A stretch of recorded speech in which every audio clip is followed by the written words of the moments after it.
تعالی وبرکاتہ۔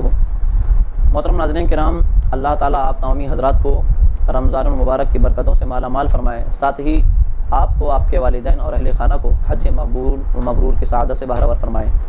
پچھلی ویڈیو میں نے قضا نماز کرنے والوں کا وبال اور ان کے حوالے سے وعیدیں بیان کی، اور ایک حدیث پاک ایسی بھی بیان کی جس سے سمجھ میں آتا ہے کہ اسلام میں آسانیاں ہیں، دشواریاں نہیں ہیں، خوشیاں ہیں، نفرتیں نہیں ہیں۔ تو ان آسانیوں کا لحاظ رکھتے ہوئے اب میں آپ لوگوں کو قضا نمازوں میں جو آسانیاں ہیں اس کے حوالے سے بیان کرنا چاہتا ہوں۔ آپ سماعت کریں اور سمجھنے کی پوری، جس پر بکثرت نمازیں قضا ہو وہ اس طریقے سے بھی اپنی قضا نمازیں ادا کر سکتا ہے۔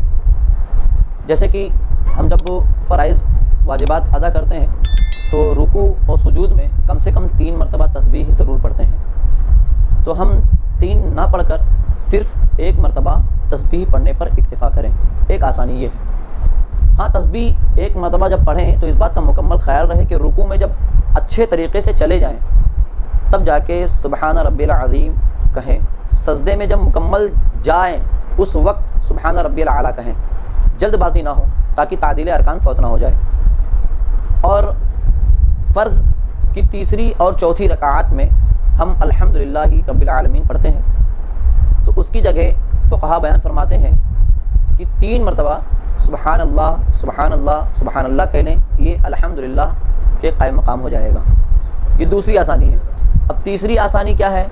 تیسری آسانی فقہائے اعظام نے یہ بیان فرمائی ہے کہ جب تشہد اور قعدہ اخیرہ کی باری آئے، یعنی جب ہم قعدہ اخیرہ میں ہوں تو تشہد پڑھتے ہیں، درود ابراہیمی پڑھتے ہیں اور دعائے ماثور پڑھتے ہیں، تو اس کے جگہ پر صرف آپ تشہد پڑھیں اور اس کے بعد مختصر سا درود پڑھ لیں، اللہم صلی علی محمد وعلی آلہ، یہی کافی ہے۔ یہ تیسری آسانی ہے۔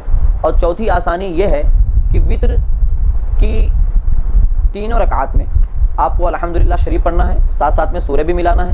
ہاں، جب ہم دعائے قنوت کے لیے اللہ اکبر کہتے ہیں تو دعائے قنوت کے لیے اللہ اکبر کہنے کے بعد دعائے قنوت نہ پڑھ کر اللہم اغفر لی، اللہم اغفر لی، اللہم اغفر لی 3 مرتبہ یا 1 مرتبہ کہہ لیں۔ اس طریقے سے آپ کی یہ نماز قضا مان لی جائے گی اور یہ قضا شرعی اعتبار سے درست ہوگی۔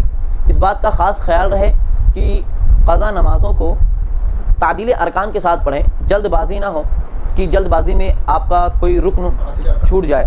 تعدیل ارکان کا مطلب یہ ہوتا ہے کہ ہر رکن میں آپ اس طرح ادا کریں رکنوں کو کہ اس میں سکون حاصل ہو جائے، اس میں اطمینان ہو جائے، کم از کم 1 مرتبہ سبحان اللہ کہنے کی مقدار ہونا ہی چاہیے۔ قومہ جلسہ اس میں خاص طور سے اس کا خیر، فرض و واجب ہی کی قضا پڑھنی ہوتی ہے، سنتوں کی کوئی قضا نہیں ہے۔ ایک دن میں 20 رکعات نماز قضا ہوتی ہے۔ اب جب ہم قضا کرنے لگیں تو ضروری ہے کہ ہمیں معلوم ہونا چاہیے کہ ہم کس وقت کی نماز کو ادا کر رہے ہیں یا کس وقت کی نماز کی قضا پڑھ رہے ہیں۔ اب اس کے لیے آسانیاں یہ ہیں کہ آپ چاہیں تو سب سے پہلے فجر کی جتنی بھی رکعتیں آپ کی قضا ہوئی ہیں اسے لگاتار پڑھ لیں، ظہر کی جتنی قضا ہوئی اسے پڑھ لیں، اور یا تو یہ کر لیں کہ جب بھی آپ کو موقع فراہم ہو، اگر فجر کی قضا پڑھ رہے ہیں تو آپ یہ نیت کر لیں کہ میں سب سے پہلے جو فجر مجھ سے قضا ہوئی ہے اس کو ادا کرتا ہوں، یا سب سے پہلے ظہر جو مجھ سے قضا ہوئی ہے اس کو ادا کرتا ہوں۔ نیت کا ہونا زیادہ ضروری ہے، نیت کا ہونا فرض ہے۔ ساتھ ساتھ میں یہ دل کے ارادے کا نام ہے، نیت تو دل کے ارادے کا نام ہے، اگر زبان سے کہہ لیں تو بہتر ہے، زبان سے کہہ لینا بہتر ہے۔ آپ نیت یہ کر لیں کہ سب سے پہلے جو فجر مجھ سے قضا ہوئی ہے اس کو ادا کرتا ہوں، ظہر جو سب سے پہلے مجھ سے قضا ہوئی ہے اس کو ادا کرتا ہوں، عصر جو قضا ہوئی اس کو ادا کرتا ہوں، مغرب جو قضا ہوئی اس کو ادا کرتا ہوں، عشاء جو قضا ہوئی اس کو ادا کرتا ہوں۔ عشاء کے فرض کی بھی قضا ہے اور وطر جو واجب ہے اس کی بھی قضا ہے۔